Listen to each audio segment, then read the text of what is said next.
अस्सलाम वालेकुम गर्ल्स। आज हम अपने लास्ट लेक्चर को कंटिन्यू करेंगे क्योंकि ये एक ही टॉपिक है जिसमें उसके डिफरेंट पार्ट्स हैं। लास्ट हमने पर्दानशीन वुमेन को पढ़ा था, ठीक है। उसके कैरेक्टरिस्टिक्स क्या हैं, उनका अकाउंट कैसे ओपन होता है, क्या प्रोसीजर होते हैं, क्या इसके फीचर्स होते हैं, ठीक है। अब नेक्स्ट आ जाता है minor customer. Minor customer means वो शख्स जिसकी एज अभी 18 प्लस या 18 हुई ही नहीं है, ठीक है। मतलब छोटा जो टीनेजर लड़का लड़की जो भी हो, ठीक है, उसका अकाउंट किस कंडीशंस में ओपन हो सकता है। नॉर्मल केसेस में उनका अकाउंट ओपन नहीं हो सकता, ठीक है, क्योंकि वो माइनर है, वो अपनी रिस्पॉन्सिबिलिटी खुद नहीं ले सकते, ठीक है। तो अगर उनका ओपन हो रहा है तो किन कंडीशंस पे हो रहा है और क्या रीज़न है, ये देखते हैं। According to the contract act 1872, any person whose age is below 18 years is considered as minor and can open a bank account by depositing the required amount and can draw checks to operate his or her account. अच्छा, यहाँ पे contract act 1872 के तहत उन्होंने बोला है कि any person whose age is low 18 year is considered as minor. ऐसा कोई भी शख्स जिसकी 18 से कम एज होगी उसको माइनर कंसिडर किया जाएगा। And can open a bank account by depositing the required amount. जितनी भी रिक्वायर्ड अमाउंट है बैंक की तरफ से, वो अगर उतनी अमाउंट जमा करवा दे तो वो बैंक अकाउंट ओपन कर सकता है, ठीक है। लेकिन इसकी कुछ कंडीशंस होती हैं। यहाँ पे अब आगे देखते हैं। अगर यहाँ पे मेंशन हुई तो मैं बताऊँगी, वरना आगे जाके आप कहीं ना कहीं पढ़ोगे। मोस्टली नहीं ओपन करते अकाउंट, ठीक है। बहुत डिफरेंट कंडीशन आजकल, जैसे आपने देखा होगा HPL का सेविंग अकाउंट आया था बच्चों का, जिसकी टीवी में बहुत ज़्यादा ऐड भी आती थी, ठीक है। तो वो एक इनिशिएटिव था कि बच्चों के अंदर सेविंग डेवलप की जाए, ठीक है। अब बच्चे माइनर ही तो होते हैं, उनका अकाउंट ओपन हो नहीं सकता, लेकिन हुआ था, ठीक है। तो वो इस केस के अंडर हुआ था कि पेरेंट्स देखते हैं उनको, मतलब उनके अकाउंट को ऑपरेट पेरेंट्स कर रहे होते हैं, लेकिन होता अकाउंट बच्चों का ही है। अच्छा, इसके कैरेक्टरिस्टिक्स देखते हैं। The minor is required to sign the application form of opening account. Account opening का जो एप्लीकेशन फॉर्म होगा उस पर इसको साइन करने होंगे। The minor customer can withdraw the amount through cheque. Cheque के थ्रू वो अपने पैसे बैंक से निकलवा सकता है। A minor has also to sign the specimen signature card. अच्छा, जो स्पेसिमेन सिग्नेचर कार्ड है जिस पर उनके पास प्रूव होता है बैंक के पास, उस पर भी साइन करना होगा उसको। A minor can open any type of account, current, saving और fixed deposit. अच्छा, किसी भी टाइप का अकाउंट इजीली ओपन कर सकता है। A bank does not provide overdraft facility to a minor customer. अच्छा, अब यहाँ पे एक कंडीशन आ गई।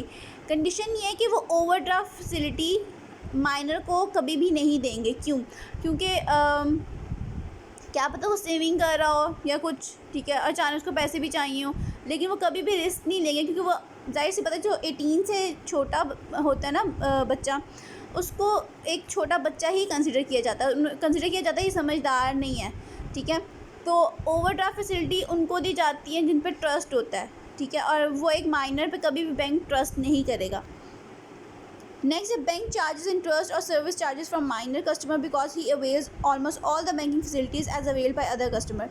अच्छा, अब उन्होंने क्या है कि जिस तरह एक नॉर्मल अडल्ट पर्सन के जब वो ऑपरेट कर रहा होता है अपना अकाउंट, उनसे चार्जेस लिए जाते हैं, इंटरेस्ट चार्ज किया जाता है, ठीक है, सर्विस चार्जेस दिए जाते हैं, इसी तरह माइनर से भी लिए जाएंगे क्योंकि वो एक अडल्ट पर्सन की सर्विसेज ले रहा होता है। अच्छा, नेक्स्ट पेज पे है। A minor can close his account when ever he likes. जब उसका दिल चाहे वो अपने अकाउंट को बंद भी करवा सकता है। A minor is incompetent to make contracts and agreements. Incompetent के मतलब वो उस काबिल नहीं है, ठीक है, वो इस काबिल नहीं है कि वो कॉन्ट्रैक्ट्स कर सके किसी से या एग्रीमेंट्स कर सके। Therefore the bank does not make any contract with him.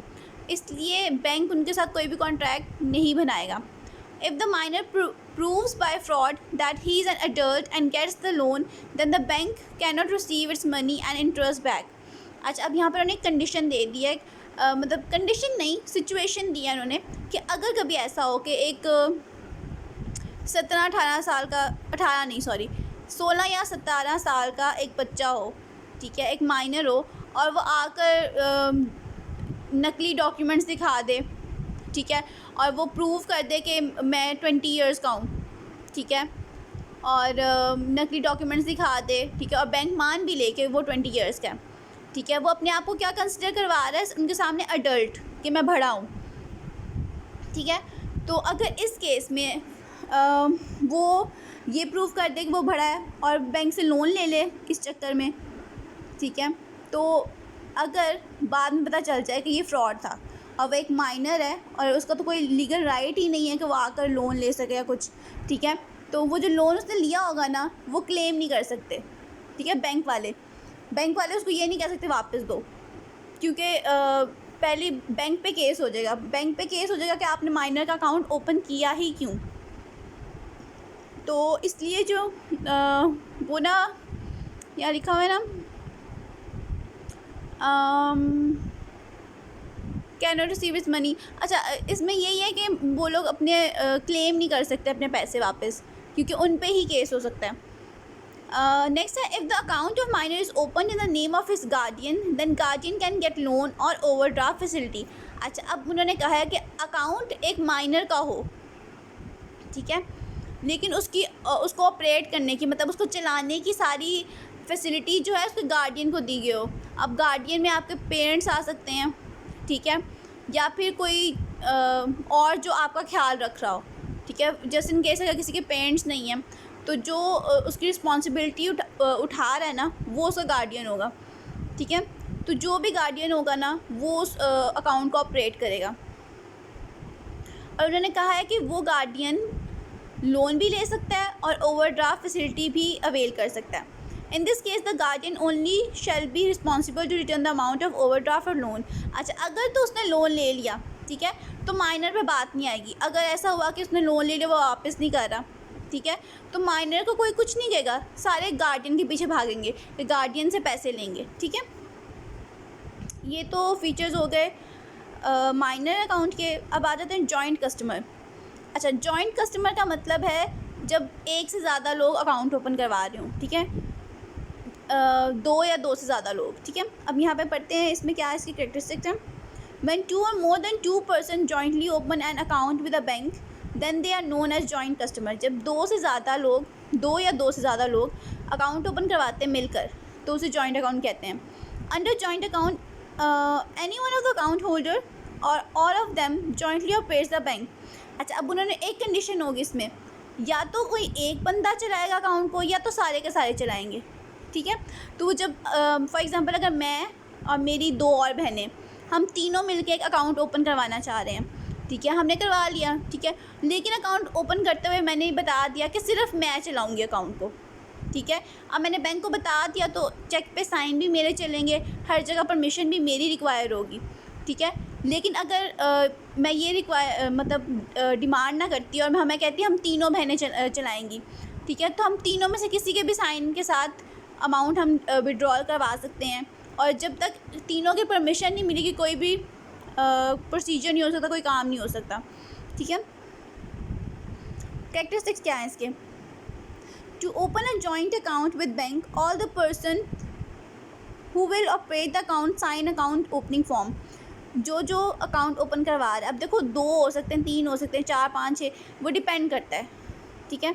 Mostly joint account 2 लोग ही खुलवाते हैं या फिर 3 लोग, डिपेंड करता है। अच्छा, तो जितने लोग भी ओपन करवा रहे हैं उनका सिग्नेचर लाजमी है, ठीक है।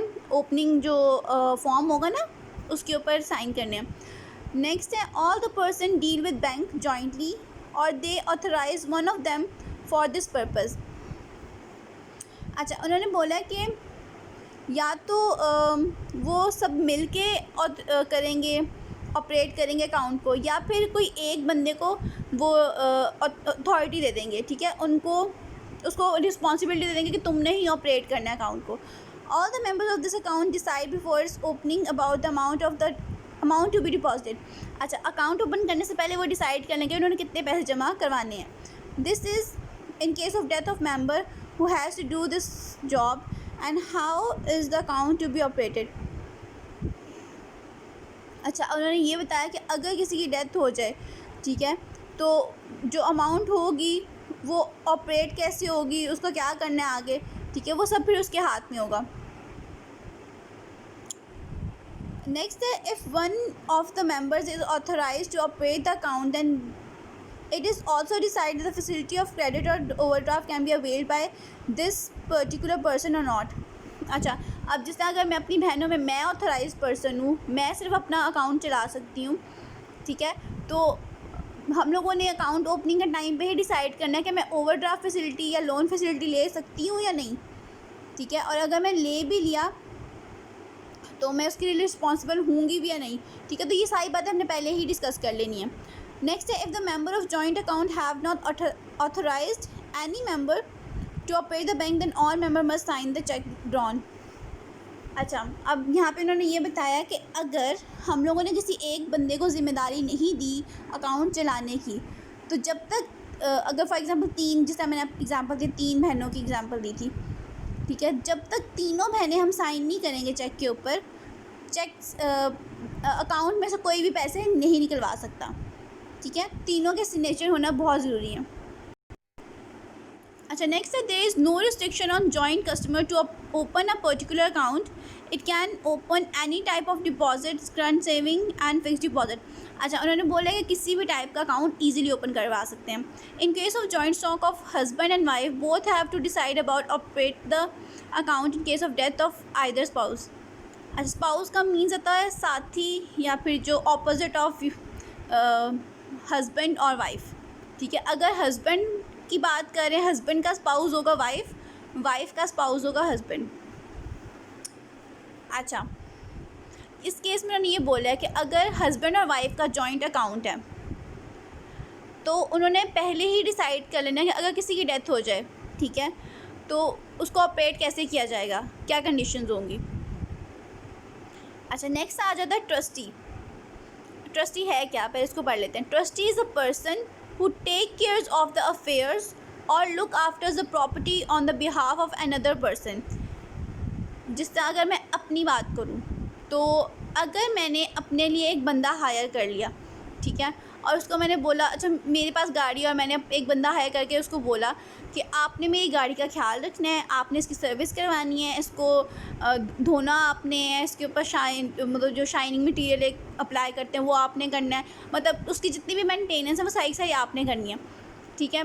तो वो जो बंदा होगा, ठीक है, उसको मैं बोलूँगी वो ट्रस्टी है मेरा, ठीक है, मैंने उसके ऊपर मैं ट्रस्ट कर रही हूँ और मैंने अपनी कीमती चीज़ उसको दी है संभालने के लिए, ठीक है. अभी तो मैंने आपको एक बहुत एक बेसिक्स एग्जांपल दे दिया है ट्रस्टी की, ऐसे एग्जांपल होती नहीं, लेकिन मैंने आपको सिर्फ समझाने के लिए एग्जांपल दिया. अब बहुत कीमती चीज़ जो होती है वो हम लोग ऐसे किसी को नहीं दे सकते, लेकिन बैंक के पास रखवा देते हैं. क्यों? क्योंकि बैंक में अगर हमारा अकाउंट होगा तो हमारा ट्रस्ट होगा बैंक के ऊपर. तो इसी तरह अगर मैं बैंक में अपनी ज्वेलरी रखवाती हूँ या अपने कोई इंपॉर्टेंट डॉक्यूमेंट्स रखवाती हूँ या शेयर्स रखवाती हूँ, कुछ भी, ठीक है, तो मेरा उन पे ट्रस्ट है, तो वो ट्रस्टी है मेरे लिए. अच्छा, आगे लिखा हुआ है, if a trustee wants to open an account with bank then he has to provide a trust deed. अच्छा, अब इस केस में बैंक ट्रस्टी नहीं है मेरा, ठीक है, कोई ऐसा बंदा है जिसके ऊपर मैंने रिस्पॉन्सिबिलिटी दी हुई है, वो ट्रस्टी है, ठीक है. वो अगर अपना अकाउंट ओपन करवाना चाहे बैंक में, उसकी क्या कंडीशंस है, then he has to provide a trust deed. अच्छा, तो वो एक ट्रस्ट डीड प्रोवाइड करेगा. अब जिसका मैंने अपनी और उस बंदे की एग्जांपल दी जिसको मैंने अपनी गाड़ी संभालने के लिए अपॉइंट किया, तो अगर वो बैंक अकाउंट ओपन करवाना चाह रहा है, ठीक है, तो वो ना हम दोनों के बीच में जो एक ट्रस्ट डीड होगा, ठीक है, हम दोनों के बीच में एक कॉन्ट्रैक्ट हुआ होगा और हम लोगों ने ट्रस्ट डीड बनाई होगी जिसके अंदर लिखा होगा कि मैंने अपनी कीमती चीज़ आपके हवाले की और आपने इसको संभालना है और जब मैं वापस चाहूँगी मैं आपसे ले सकती हूँ, ठीक है. वो ट्रस्ट डीड वो जाके दिखाएगा बैंक में, फिर उसका अकाउंट ओपन हो सकता है, ठीक है. अब ये मैंने आपको बहुत बेसिक से जो एग्जांपल दी हुई है ना, इसको माइंड से निकाल ही तो बेहतर है, ठीक है, क्योंकि ये तो मैंने आपको सिर्फ समझाने के लिए बताया था. ट्रस्टी वो बंदा है जिसके पास हम अपनी चीज़ें रखवा सकते हैं, बस आपने ये माइंड में रखना है, ठीक है. अगर वो ओपन करवा रहा है अकाउंट, ठीक है, तो वो ट्रस्ट डीड देगा वहाँ पे. Otherwise the bank does not provide any facility to him. अगर वो ट्रस्ट डीड नहीं दिखाएगा तो बैंक उसको कोई भी फैसिलिटी नहीं देगा. अच्छा, इसकी कैरेक्टरिस्टिक्स देखते हैं. The trustee has to sign an on account opening form and specimen signature card. उसको साइन करना होगा दोनों पे, ठीक है. The bank opens an account of a trustee only when he provides an attested copy of trust deed. Attested copy, अब आपको पता है अटेस्टेड कॉपी क्या होते हैं? जब आप किसी बड़े ऑफिसर या फिर किसी क्या कहते हैं 16वें ग्रेड के किसी ऑफिसर से आप साइन करवा रहे होते हो ना, अटेस्ट करवाते हो अपने, जैसे आपको पता होगा एडमिशन के टाइम आपको बोलते हैं अटेस्ट करवा के लाओ, ठीक है? तो उसको अटेस्ट करवा के लाना होता है, ठीक है? उसकी कॉपी को फिर वो जमा करवानी होती है। If the trustee dies then the bank act on the instructions of principal. अगर वो ट्रस्टी मर गया, ठीक है, तो प्रिंसिपल कौन था? अब अगर मैं वही पुरानी वाली एग्जांपल लेके आऊँ, तो वो जो ट्रस्टी था, वो जो मैंने बंदा हायर किया था वो था, और प्रिंसिपल कौन है? मैं। अगर वो बंदा मर जाए जो ट्रस्टी था, तो बैंक सीधा मेरे पास आएगा और मुझसे पूछेगा कि मैं क्या करूं क्या ना करूं, ठीक है? Next, trustee has no right to use a fund of his personal for his personal matters. अच्छा, अब मैं आपको एग्जांपल देती हूँ जिससे आप ना बिल्कुल सही समझ आ जाएगा। जिस तरह फॉर एग्जांपल मैंने अपने पैसे दिए अपने भाई को, ठीक है? मैंने ये नहीं कहा कि ये पैसे तुम्हारे हो गए हैं, ठीक है? मैंने कहा बस तुम इनको बैंक में जमा करवा दो, मेरे ट्रस्टी बन जाओ, ठीक है? उसने क्या किया, उसने बैंक में जाके पैसे जमा करवा दिए मेरे ट्रस्टी के तौर पे, ठीक है? अब जिस तरह मैं अगर एग्जांपल दूँ, एक बहुत कोई बिजी बिजनेसमैन हो ना, तो उसके अपनी काफ़ी ज़्यादा अकाउंट्स होते होंगे, ठीक है? तो उसके लिए हैंडल करना मुश्किल हो जाता है चीज़ें, तो वो इसलिए वो ट्रस्टी अपने एक रख लेता है, ठीक है, जिससे वो सर्विसेज लेता है। तो उसने जैसे मैंने अभी आपको एग्जांपल दी भाई की, तो मैंने तो रखवा दिया। अगर खुदा ना खास्ता बिल्कुल नहीं, अगर मेरे भाई की डेथ हो जाती है, मतलब ऐसे कुछ हो जाता है, ठीक है, तो वो जो अब चीज़ें तो मेरी थी ना, जो बैंक में रखवाई थी, पैसे मेरे थे, तो वो आके मुझसे पूछेंगे कि इसको क्या करना है, कैसे करना है, ठीक है? अच्छा, अब ट्रस्टी, अब पैसे मेरे थे, तो इस लाइन में वो ये बता रहे हैं, इस पॉइंट में वो ये बता रहे हैं कि जो ट्रस्टी है, मतलब जो मेरा भाई है, वो मेरे पैसे यूज़ नहीं कर सकता, ठीक है, जब तक मेरी परमिशन नहीं होगी। If there are more than one trustees then the principal has to inform the bank either they will jointly और सर्वली ऑपरेट द अकाउंट। अच्छा, अब एक से ज़्यादा ट्रस्टी हैं, तो हमें जो है बैंक को इन्फॉर्म करना होगा कि दोनों ऑपरेट करेंगे अकाउंट को या कोई एक ऑपरेट करेगा, ठीक है? तो क्योंकि बैंक कंफ्यूज हो जाएगा, बैंक को पता नहीं चलेगा किसको पेमेंट करें किसको ना करें, तो ये उनके लिए इन्फॉर्मेशन हासिल करना बहुत ज़रूरी है। अच्छा, बाकी हम नेक्स्ट लेक्चर में कंटिन्यू करेंगे। आई होप आपको समझ आ गया होगा। कहीं पे भी कोई प्रॉब्लम हो आप मुझसे पूछ सकते हो, ठीक है?